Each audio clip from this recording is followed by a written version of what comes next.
बुद्धिमान हनुमान ने बड़े साहस से लंका में प्रवेश किया। उसी समय लंका की अधिष्ठात्री राक्षसी ने हनुमान को देखा।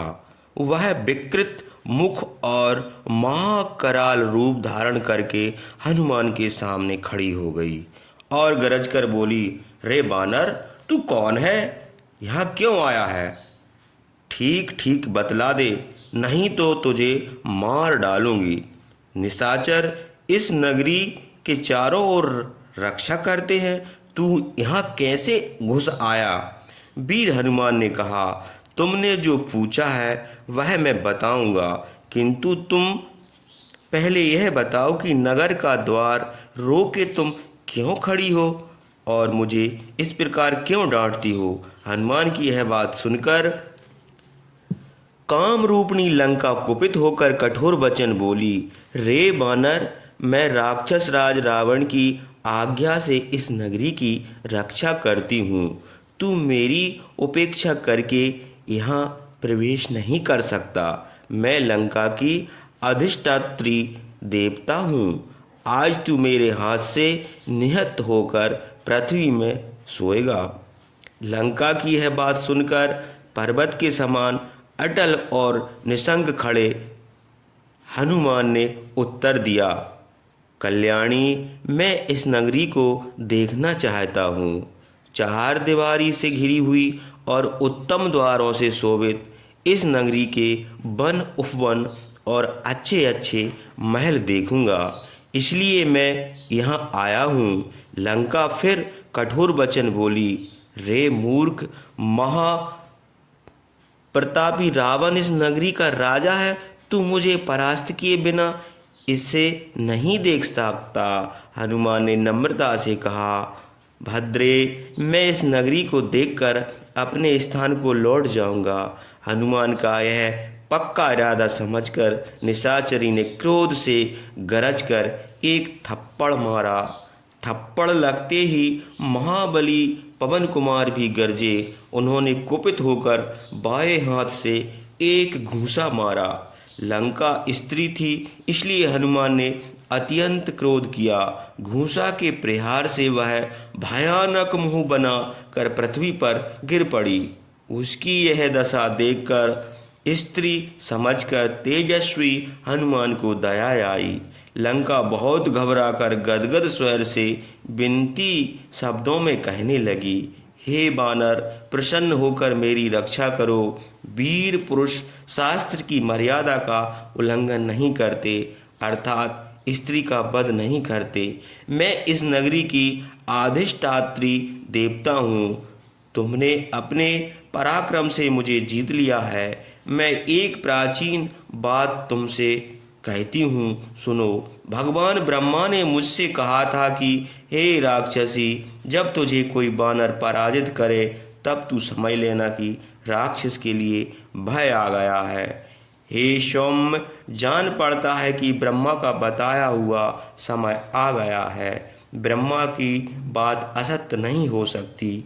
एक सीता के कारण दुरात्मा रावण का सब राक्षसों के साथ विनाश होगा। यह नगरी ब्रह्मा के श्राप से दूषित हो गई है।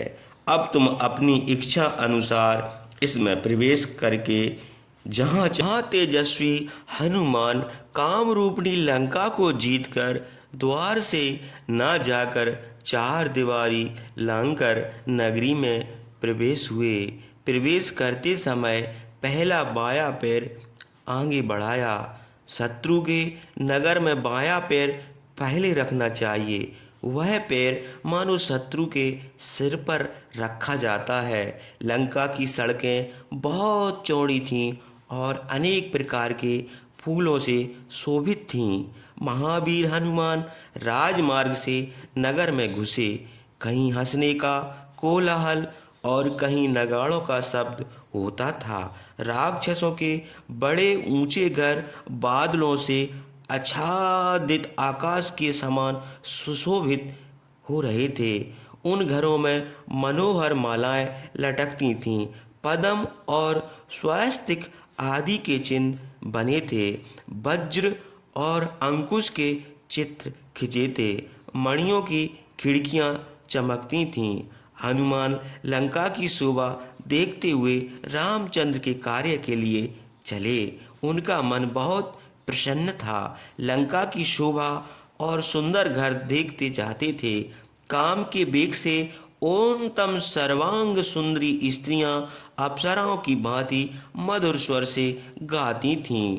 उनके नूपुर और मेखला का शब्द सुन पड़ता था। कहीं करतल ध्वनि सुन पड़ती थी। राक्षसों के घर में कहीं मंत्र के उच्चारण का शब्द और कहीं वेद पढ़ने का शब्द होता था। राक्षस रावण की स्तुति करते हुए गरजते थे। महावीर हनुमान राजमार्ग में ये सब सुनते हुए चले। नगर के बीच में पहुंचकर उन्होंने बहुत से गुप्तचर देखे। कोई योगी के भेष में था, कोई जटाएं रखाए, कोई सिर मुड़ाए, कोई गोचर्म, कोई मृगचर्म और कोई वस्त्र पहने था। किसी के हाथ में मुट्ठी भर कुश थे। अग्निकुंड, धनुष, शंख, शक्ति, मूसल, वज्र, पटिस, पास, परधि और कोई वृक्ष लिए था। सब राक्षस कवच पहने थे। किसी की छाती में स्तन का एक चिन्ह था। उनके वर्ण भी अनेक प्रकार के थे। कोई तो भयानक महाकाय, कोई बौना, कोई बहुत मोटा और कोई अत्यंत दुबला, कोई बहुत लंबा, कोई बहुत छोटा, कोई बहुत गोरा और कोई बहुत काला, कोई कुबड़ा, कोई विरूप और कोई रूपवान तथा तेजस्वी था। गले में उत्तम मालाएं और अंगों में विचित्र लेप शोभित थे। सब राक्षस अनेक प्रकार के वेशभूषा से सजे हुए थे। किसी के हाथ में ध्वजा और किसी के हाथ में पताका थी। महावीर हनुमान ने अत्यंत पुर के समीप रावण द्वार नियुक्त राक्षसों को देखा। आगे चलकर एक रमणीय घर देखा। वह त्रिकूट पर्वत के मध्य भाग में था। उसका द्वार स्वर्ण का बना हुआ था। वहाँ उत्तम घोड़े और 4 दांतों वाले सफेद हाथी सजे खड़े थे। रथ और विमान भी देख पड़े। मृग और पक्षी बोलते थे। महामूल्य मणि और मोती जड़ी थी। राक्षसों का पहरा लगा था। घर के चारों ओर सोने की 4 दीवारी और बड़ी गहरी खाई थी। वह घर रावण का अंतःपुर था। महावीर हनुमान ने हजारों महाबली राक्षसों से सुरक्षित सुवर्ण और बहुमूल्य मणि मोतियों से भूषित अगुर और चंदन से सुगंधित रावण के अंतपुर में प्रवेश किया। उसी समय भगवान चंद्रमा आकाश में अपनी किरणों द्वारा प्रकाश फैलाने लगे। उनके चारों ओर ताराएं शोभित थीं। यतएव वे गायों के बीच में साड़ के समान प्रकाश में विचरते थे। उनके शीतल प्रकाश से लंका सुख संताप दूर हो गया। महासमुद्र में बड़े वेग से लहरें उठने लगीं। पृथ्वी पर उनका प्रकाश फैल गया। जैसी शोभा पृथ्वी में मंदर पर्वत पर संध्या के समय समुद्र में और दिन में कमल के वन में होती है, वैसी ही शोभा भगवान चंद्रमा में थी। जैसे हंस चांदी के पिंजरे में, सिंह मंदर पर्वत के गुहा में और वीर पुरुष सफेद हाथी की पीठ पर देख पड़े, वैसे ही चंद्रमा आकाश में सुशोभित हुए। उनके अंक में कलंक था। अतएव तीक्ष्ण सींग वाले बैल के समान और ऊंचे शिखर वाले श्वेत पर्वत के समान जान पड़ते थे। सूर्य के प्रकाश में उनका नैमिषारण्य अंधकार दूर हो गया था। वे प्रकाश और शोभा से युक्त होकर पर्वत पर सिंह के समान, युद्ध भूमि में सफेद हाथी के समान तथा अपने राज्य में राजा के समान आकाश में प्रकाशित हुए। चंद्रमा के उदय होने से अंधकार नष्ट हो गया। मांसाहारी राक्षसों का घूमना फिरना बढ़ गया। स्त्रियों का प्रणय कलह शांत हो गया। रात में स्वर्ग का जैसा सुख हो गया। चारों ओर वीणा के मधुर शब्द होने लगा। सती स्त्रियां अपने पति के साथ सो गईं। अद्भुत और भयानक काम करने वाली निशाचर और हिंसक जीव इधर उधर घूमने तथा विहार करने लगे। महावीर हनुमान ने मार्ग में चलते हुए देखा कि राक्षसों के घर में अनेक प्रकार के रथ घोड़े और सुवर्णमय आसन शोभित हैं। वहीं मत वाले राक्षस कोलाहल करते हैं, कहीं वीरता के गर्व से एक दूसरे का तिरस्कार करते हैं। कोई राक्षस अपनी मोटी भुजाओं से ताल ठोक रहा है, कोई छाती ठोक रहा है, कोई अनेक प्रकार के भेष धारण करते हुए, कोई धनुष चढ़ाते हैं, कोई स्त्रियों को आलिंगन करते हैं। स्त्रियां अंग राग लगा रही हैं, कोई सो रही हैं, कोई प्रसन्नता से हंस रही हैं, कोई क्रोध के मारे लंबी सांसें छोड़ रही हैं। हनुमान ने कहीं तो बड़े बड़े हाथियों के गरजने के शब्द सुने, कहीं सज्जन राक्षसों को बैठे देखा, कहीं जलाशय में फुफुक करते हुए सांपों के समान वीर राक्षसों को देखा। बुद्धिमान, श्रद्धावान, अनेक प्रकार के वेशधारी, मधुरभाषी भी राक्षस दिखाई दिए। प्रधान राक्षसों को भी देखा। यद्यपि वे कुरूप थे, किंतु वेशभूषा से रूपवान के समान जान पड़ते थे। राक्षस के रूप, गुण और गुण के अनुरूप कार्य देखकर हनुमान बड़े प्रसन्न हुए। अलंकारों से भूषित ताराओं के समान सुंदरी, अच्छे स्वभाव वाली, मदिरा पीने में आसक्त विलासिनी स्त्रियों को भी देखा। लज्जा और हर्ष से उनका सौंदर्य और भी बढ़ गया था। स्त्रियां अपने पति की गोद में वैसे ही विहार करती थीं जैसे फूल में भ्रमर।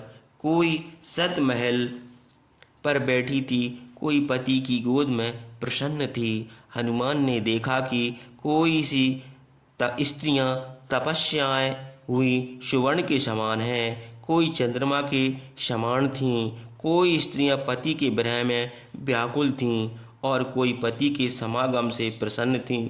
स्त्रियों के मुख चंद्रमा के समान सुंदर, सबके नेत्र और तिरछी भुएं मनोहर थीं। वे फूलों की मालाएं पहने थीं, उनके आभूषण बिजली के समान चमकते थे। उन स्त्रियों को देखकर हनुमान बड़े प्रसन्न हुए, किंतु फूली हुई लताओं के समान सुंदरी सीता कहीं नहीं देख पड़ी।